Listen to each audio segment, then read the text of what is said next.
रात का वक्त था। हम अपने अब्बा का इंतजार कर रहे थे कि तभी दरवाजे पर जोर जोर से दस्तक हुई, जैसे अब्बा अभी दरवाजा तोड़कर घर के अंदर आ जाएंगे। ऐसा तो वो कभी भी नहीं करते थे, हमेशा सुकून और तहमील से दरवाजा बजाते। लेकिन आज मैंने दरवाजा खोला तो अब्बा अकेले नहीं थे।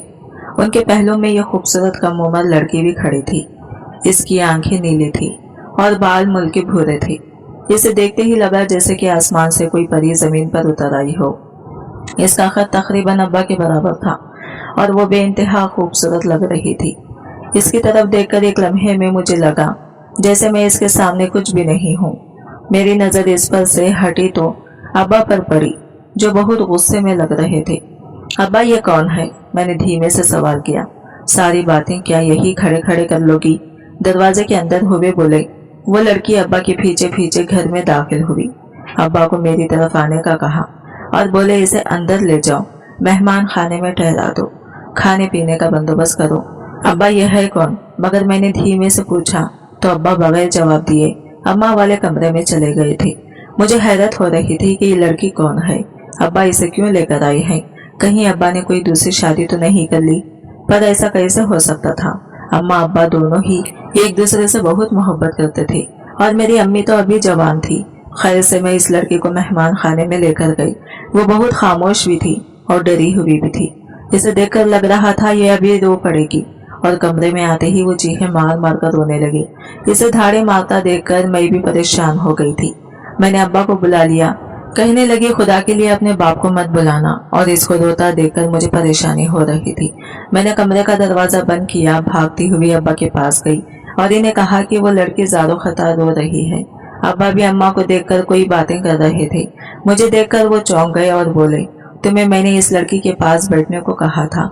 मुझे पता है कि वो अब ऐसे ही ड्रामेबाजियां करेगी, लेकिन इसे यहीं पर रोक कर रखो। और हाँ, खबरदार, जो तुमने इसके साथ ज्यादा बातचीत करके बेतकल्लुफ होने की कोशिश की तो वो इतनी मासूम नहीं है जितनी की नजर आती है। मैं इसे यहाँ कुछ दिन के लिए लाया हूँ। अभी मुझे भी मामले का तह तक नहीं पता है। जब पता चल जाएगा तभी इस लड़की के बारे में कोई फैसला करूंगा। अब्बा ये कहकर अपने कमरे में चले गए, लेकिन मैं सोचती रह गई कि इस लड़की को अब्बा यहाँ क्यों लेकर आए हैं। मैंने सोचा कि मैं वापस जाकर उससे बात करूंगी, मगर जब मैंने मेहमान खाने में गई तो इसने अंदर से कमरे के दरवाजे को ताला लगा रखा था। मुझे बड़ी मायूसी हुई थी, लेकिन मैंने सोचा अभी कौन सा भागती जा रही है। वैसे भी अभी अब्बा घर पर थे। कल को अब्बा की गैर मौजूदगी में मैं इससे सवालों जवाब करूंगी, इससे इसकी कहानी भी सुनूंगी। सो ऐसा ही हुआ। अगले दिन अब्बा के जाने के बाद मैं फौरन इस लड़की के कमरे में जा धमकी। दरवाजा खुला हुआ था। वो सोकर उठी थी। इसका तरोताजा चेहरा बहुत खूबसूरत मालूम हो रहा था। मैंने कहा, तुम कौन हो, कहाँ से आई हो? कहने लगी, मेरा नाम नीलम है, मैं कलशवादी से ताल्लुक रखती हूँ। इससे ज्यादा तुम्हारे लिए जानना भी जरूरी नहीं है। मुझे तुमसे बात करने में कोई दिलचस्पी नहीं। इसकी बेरुखी फीकी बातचीत सुनकर मुझे बड़ा अजीब सा लगा। अब्बा ठीक ही कहते थे। अम्मा ने रात ही मुझे बताया कि तुम्हारे अब्बा इस लड़की को इसलिए लाए हैं कि इसे वहाँ के कांस्टेबल ने गिरफ्तार किया है। ये किसी बड़ी जुर्म में गिरफ्तार की गई है, लेकिन अभी ये नहीं पता इसका कसूर क्या है।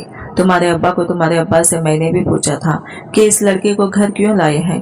कहने लगे कि थाने में अक्सर हालात की मारी कुर्बत ज़्यादा लड़कियां आती हैं। इस जैसी खूबसूरत लड़की को थाने में रखूंगा तो सारा साफ डिस्टर्ब होगा, लोग इसकी तरफ मुतवज्जा होंगे और मैं नहीं चाहता कि ऐसा हो। अब्बा की बात में बहुत वजन था।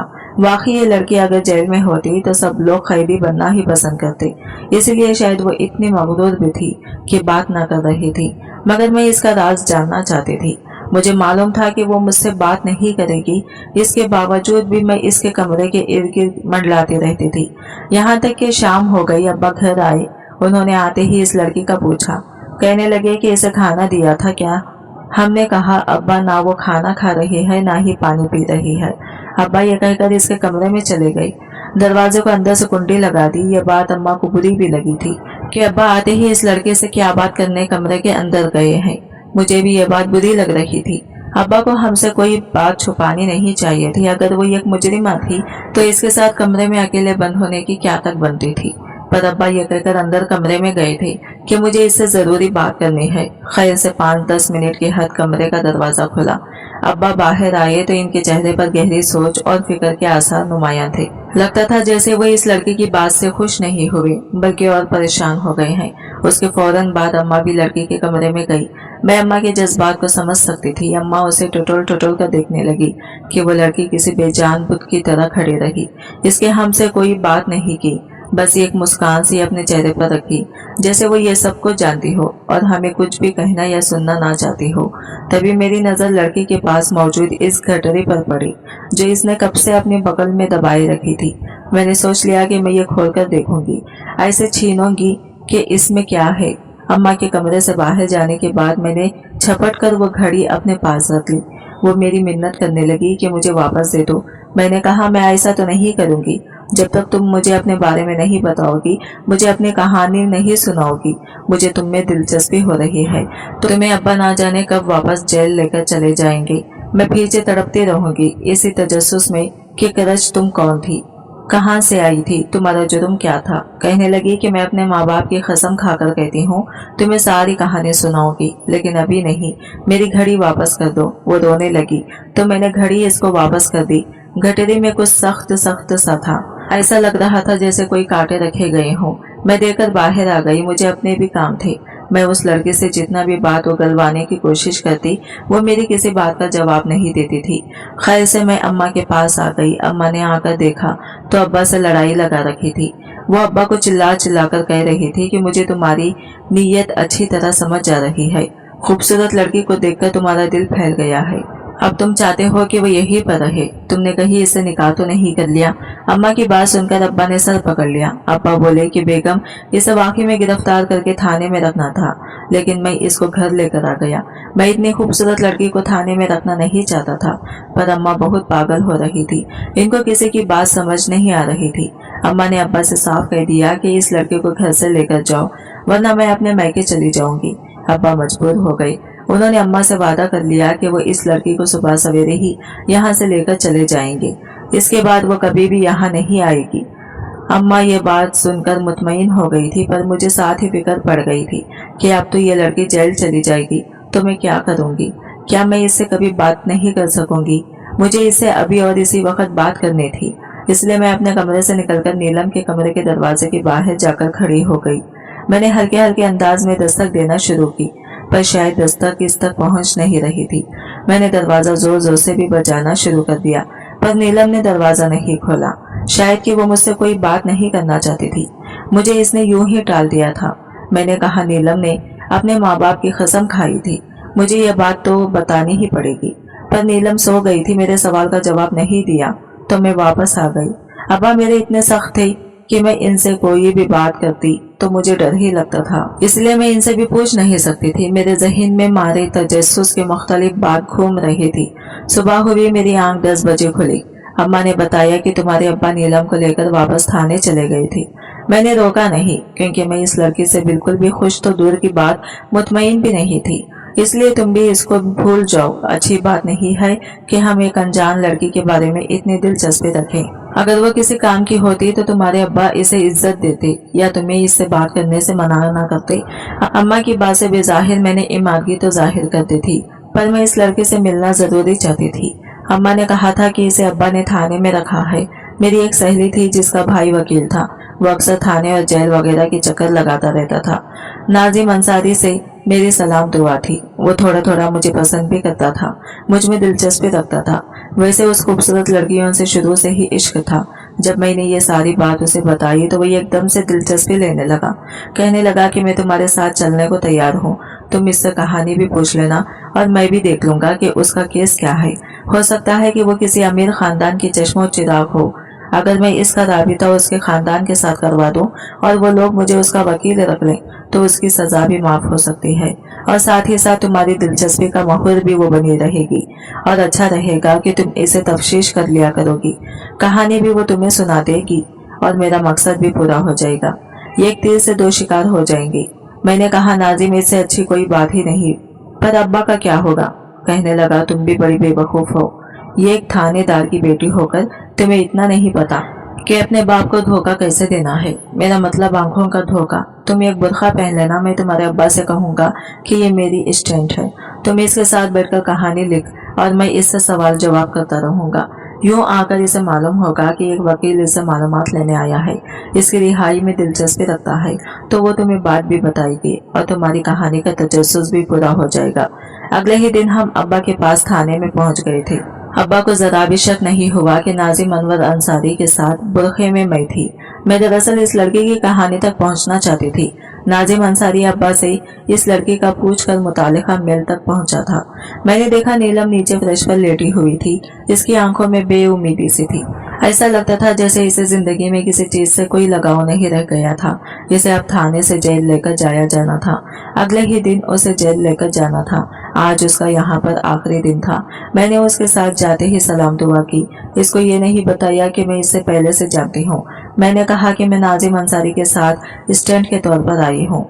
हम आपकी मदद करना चाहते हैं। आपको इस थाने से निकाला जा सकता है। आप कैसे मुअज़्ज़िज़ घराने की औरत लगती हैं। अगर आप हमारे साथ ताउन करेंगी तो आपकी जिंदगी भी आसान हो जाएगी। इस बात पर उसने आंखें खोलकर मुझे देखा और बोली, तुम मुझे इंसाफ नहीं दिला सकती। मैं जानती हूँ, मैं सब कुछ जानती हूँ। अगर मुझे किसी भी किस्म का शक होता तो मैं आज यहाँ न पड़ी होती। तुम दोनों चले जाओ, तुम लोग कुछ नहीं कर सकते। बड़ी मुश्किलों से मैंने इसे आमादा किया कि वो मुझे अपनी कहानी सुना दे। हो सकता है कि इसके बचने की कोई न कोई सबील निकल आए। तब इसने भीगी आंखों के साथ अपनी कहानी शुरू की। मेरा नाम वादी कलाश से है। मेरी अम्मा बेवा हो गई थी जब मैं तकरीबन 5-6 साल की थी। अम्मा ने बहुत मेहनत की, मुझे याद पड़ता है। वो हर दिन घर से निकल जाया करती। मेरे खाने के लिए उन्होंने लोगों के दरवाजे पे खटखटाई, यहाँ तक कि भीख भी मांगना चाहिए, लेकिन लोग हमेशा धुतकार देते। उन्हें तो इस वादी में कोई भी दूसरे की दर्द से गैर आशना नहीं रहता। अब हालात बदल गए हैं, लोग पहले जैसे नहीं रहे। इससे पहले हमारी वादी बहुत अमन और मोहब्बत से रहती थी, पर अब लोग ऐसा नहीं करते। एक दूसरे के साथ बिल्कुल भी खुलूस वाली बात नहीं रही है। एक दिन अम्मा घर आई तो बहुत खुश थी। मुझसे कहने लगी, मुझे चौधरी ने अपनी हवेली में बुला लिया है, वो मुझसे कोई काम करवाना चाहता है। उसके बाद हमारे अच्छे दिन शुरू हो जाएंगे। अब तो बिल्कुल ही फिक्र ना कर, तेरी माँ चौधरी की हवेली में नौकरी करेगी। ना जाने क्यों मुझे अम्मा की ये बात पसंद नहीं आई थी कि अम्मा जाकर चौधरी की हवेली में नौकरी करें, लेकिन फिर अम्मा रोजाना चौधरी की हवेली जाने लगी। वो रात के कभी 12 बजे घर आती तो कभी सुबह के 4 बजे भी जाते थे। चुपके से घर का दरवाजा खोलकर अंदर दाखिल होती थी। हालांकि घर में सिवाय मेरी दादी के और कोई भी ना था, लेकिन लगता था कि दादी भी अम्मा की इस हरकत से खुश नहीं थी। वो अक्सर घर आती तो दादी जान उन्हें घूर कर देखती, जैसे कि अम्मा ने कोई बहुत बड़ा गुनाह कर दिया हो। सादिया, मैं अब भी कहती हूँ कि तू इस काम से रुक जा। मैं तुझे अब भी मना करती हूँ, असगर की रूह को ना तकलीफ दे। दादी अक्सर धीरे धीरे अम्मा को ये बात कहती तो अम्मा इन्हें घूर कर खामोश करवा देती थी। बस कुछ ही अरसा गुजरा था कि ये अजीब वाकया हुआ। अम्मा के हवाले से औरतें मुख्तलिफ तरह की बातें करते, पर वो अच्छी बातें होती और अम्मा के बारे में बात करते हुए बहुत डरती भी थी। एक दिन तो हमारे घर के दरवाजे पर दस्तक हुई। मैंने देखा मोहल्ले की सबसे खूबसूरत लड़की हमारे घर के दरवाजे पर खड़ी थी।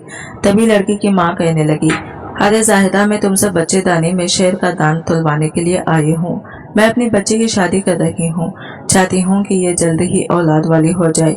मैंने सुना है कि तुम शेर की दान से ऐसा इलाज करती हो कि लड़की 15 माह बाद एक खूबसूरत बच्चे को जन्म देती है, और बस इसी वजह से मैं तुम्हारे पास आई हूँ। तुम्हें तो पता है इसकी फूफियाँ भी बे औलाद हैं, उनके यहाँ भी औलाद नहीं हो रही। अब मैं ये नहीं चाहती कि मेरी बच्ची भी बे औलादी ही रहे। तुम तो जानती हो, यहाँ पर शादी करने के बाद सास और नंदे पेट की तरफ देखना शुरू कर देती हैं। इन्हें तो पहले में ही बच्चा चाहिए होता है, जबकि हमारे खानदान में बीमारी है। तुम्हें तो इस बात का पता है। इसलिए मैं अपनी बेटी के हवाले से बहुत डरती हूँ कि कहीं शादी के फौरन बाद ही ये बेघर ना हो जाए। इसकी रुखसती अगले माह होना है। अगर तुम शेर के दांत वाला इलाज मेरी बेटी को भी कर दो तो मैं अपनी बेटी के हवाले से बेफिक्र हो जाऊंगी। हाँ हाँ, सही बात है, बेफिक्र तो तुम हो जाओगी, लेकिन 15 महीने के लिए अपनी बेटी भी मुझे देना होगी। तुम्हें तो पता है ना कि ये बच्चा 9 महीने में नहीं बल्कि 15 माह में पैदा होता है, और बच्चा भी खूब शुगन वाला होगा। तुम्हें पता है कि इस बच्चे से तुम्हारे घर में कितनी खुशकिस्मत और राहत आएगी, ये तुम सोच भी नहीं सकते। तुम्हारी बेटी के पाँव कामयाबी चूमेगी, शौहर इसका दीवाना हो जाएगा, और सास इसे बेटी बेटी कहते न थकेगी। मेरी अम्मा ने ऐसी खूबियां बयान की कि वो औरत भी हैरान हो गई। कहने लगी, बस जल्दी से तुम शेर के दांत वाला इलाज कर दो, इसके बाद मैं अपनी बेटी की रुखसती करूंगी। अम्मा कहने लगी, ऐसा नहीं हो सकता, शादी से पहले मैं इसका इलाज नहीं कर सकती। शादी के बाद तुम अपने बच्चे को मेरे पास भेजो, ये 15 माह तक मेरे पास रहेगी और फिर जब तुम्हारी बेटी उम्मीद से हो जाएगी तो ये अकेली मेरे पास ही रहेगी, तुम्हारा दामाद इसके पास नहीं आएगा। वो औरत मुख्तलिफ बातें सुनकर चली गई थी। मुझे हैरत थी कि अम्मा आखिर शेर के दांत का इलाज कैसे करती हैं और शेर के दांत का इंसानी बच्चों से क्या ताल्लुक। खैर वो औरत चली गई थी। अब मुझे लग रहा था कि मैं अम्मा से उनका राज उगलवाऊंगी, पर अम्मा तो कोई बात हाथ में न आने देती थी। खैर कुछ दिन गुजरे, वो लड़की दोबारा से अपनी माँ के साथ हमारे घर आ गई। हैरत की बात यह थी कि अम्मा ने उस लड़की और लड़के को ऊपर रहने के लिए एक कमरा भी दे दिया और औरत की माँ को कहा कि अब तुम अपनी बेटी को 15 माह के लिए भूल जाओ। औरत मुतमईन होकर चली गई थी। अब मैंने देखा कि अम्मा मुझसे और दादी से भी बहुत ज्यादा राज रखने लगी थी, यहाँ तक कि इस लड़के और लड़की के कमरे को ताला लगा कर रखती। मुझे ऐसा लगता था कि वो लड़का लड़की यहाँ रहते ही नहीं है।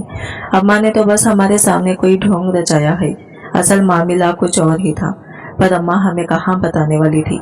हम लोग ने इंतजार ही करते रहते कि कब दरवाजा खुलेगा, हम इस लड़की को देखेंगे, पर ऐसा नहीं हुआ। तकरीबन फिर बंदे महीने गुजर गए थे।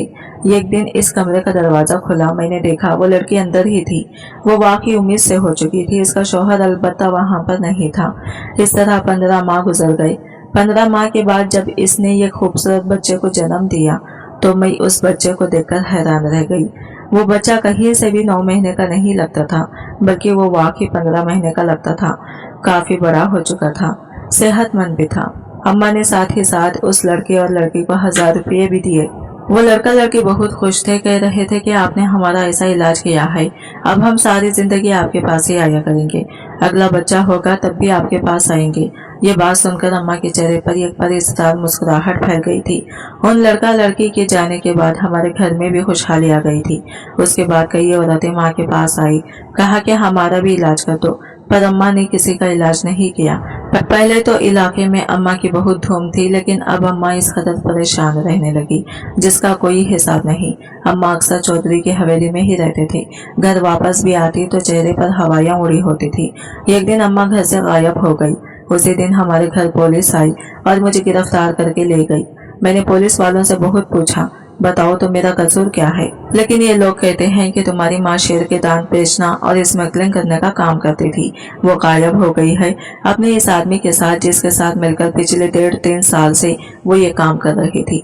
इसने न सिर्फ शेर के बरके और कई नायाब जानवरों की खालें और इनका तेल स्मगल किया है, वो औरतों के हमल का फायदा उठाकर इनके साथ ये चीजें बांधकर बेचती थी। उन लोगों को तो हम कुछ नहीं कर सकते क्योंकि वो सिर्फ इनके मोहरे थे। इनको ये चंद 1000 रुपये रकम देकर ये काम करवा लिया करती थी। इलाके में मशहूर कर रखा था कि वो बांझपन का इलाज करती है, तो कभी ये कहती कि वो जवान लड़कियों को खूबसूरत बनाने की टोटके करती है जिससे कि वो खूबसूरत औलाद पैदा करेंगी। लेकिन बात दरअसल कुछ और थी। तुम्हारी माँ जब तक हम तक नहीं पहुँचती या हमसे राबिता नहीं करती, हम तुम्हें नहीं छोड़ सकते। मैं हैरान हूँ कि वो चौधरी जिसने ये सारा काम शुरू किया और अम्मा को भी इस काम पर लगाया, इसे कोई क्यों नहीं गिरफ्तार करता। ये कहकर नीलम रोने लगी। वाकई में नीलम का कोई कसूर नहीं था, वो तो बेचारी बेकसूर थी। जबकि अब्बा कह रहे थे कि नीलम बहुत ही तेज और शातिर लड़की है। मुझे किसी बात की समझ नहीं आई थी। अब्बा ने नाजिम अंसारी को लड़की का केस लड़ने की इजाजत दे दी थी। नाजिम अंसारी कोई नया वकील नहीं था, इस वकालत करते हुए 3 से 4 साल गुजर चुके थे। चौधरी भी अपनी जगह पर बहुत मजबूत था, पर एक बड़े शहर के वकील के आगे वो भी बेबस और ढेर हो गया था। इसने न सिर्फ लड़की की माँ को रिहा कर दिया बल्कि भारी जुर्माना अदा करके अपनी जान छुड़ा ली। यूं नीलम भी इस खैर से रिहा होकर अपने घर को पहुंची। खुदा का शुक्र कि मैंने एक मासूम लड़की की मदद की, वरना मैं आज तक खुद को कोसती ही रहती और शायद अब्बा भी इसे मुजरिम समझकर इसकी मदद कभी ना करते। आज की वीडियो कहानी आपको कैसी लगी कमेंट करके जरूर बताएगा, और वीडियो अच्छी लगी है तो लाइक शेयर जरूर कीजिएगा। हमारे चैनल को सब्सक्राइब करें। फ्रेंड्स, मिलते हैं अगले नई वीडियो के साथ, तब तक ले बाय बाय, टेक केयर, अल्लाह हाफिज।